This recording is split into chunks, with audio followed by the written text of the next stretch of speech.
আজকে আমরা মানুষ নিশ্চিন্তে ঘুরে বেড়াচ্ছি, কোনো টেনশন নাই।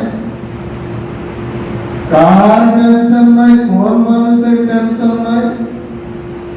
যার পরকালের ধ্যান ধারণা নাই,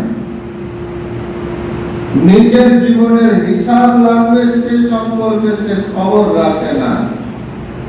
এই ধরনের মানুষ গালা 420 হয়ে ঘুরে বেড়াচ্ছে, কোনো টেনশন করে না, কোনো চিন্তা করে না, কোনো আল্লাহকে একবার ডাকে না, কোনো একটা সময় একবার ভেবে দেখে না যে আমি আসলে কি, আমরা আসলে কি, এইটা তার ধ্যান ধারণাই নাই।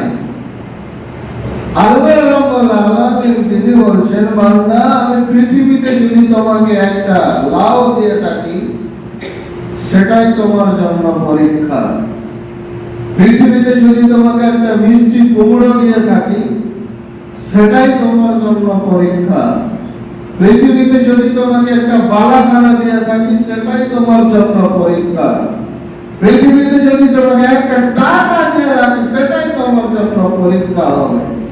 পৃথিবীতে একটা সামান্য পেঁয়াজ, রসুন, গম, ধান, চাল, ডাল, আটা ইত্যাদি যা কিছু তুমি পেয়েছ সবই তোমাকে পরীক্ষার উদ্দেশ্যে আমি দিয়ে রাখি।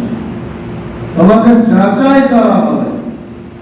পেঁয়াজটা যে তুমি পেয়েছ, আলুটা যে তোমার জমিতে হয়েছে সেটা কি করেছ, কার জন্য করেছ, কতটা করেছ, তার হিসাব দিয়ে না হবে। মানুষকে একটা চুল, এই চুলের কোনো দাম নাই, তবু আল্লাহ রাব্বুল আলামিন বলছেন এই যে একটা চুল, এই চুলটারও তোমাকে পরীক্ষার উদ্দেশ্যে দিয়েছি। মানুষের একটা চোখ আছে, এটা বিশাল মূল্যবান নিয়ামত, বলছে এটা আমি দিয়েছি। আল্লাহ রাব্বুল আলামিন তিনি বলছেন যে আমি প্রতিটা মানুষকে আলাদা আলাদা রূপ দিয়েছি, রং দিয়েছি, ঢং দিয়েছি, চলাফেরার সিস্টেম দিয়েছি, ব্রেন শক্তি দিয়েছি, যাহা কিছু দিয়েছি সমস্ত কিছুর একটা পরীক্ষা আল্লাহ আমাদেরকে করবে।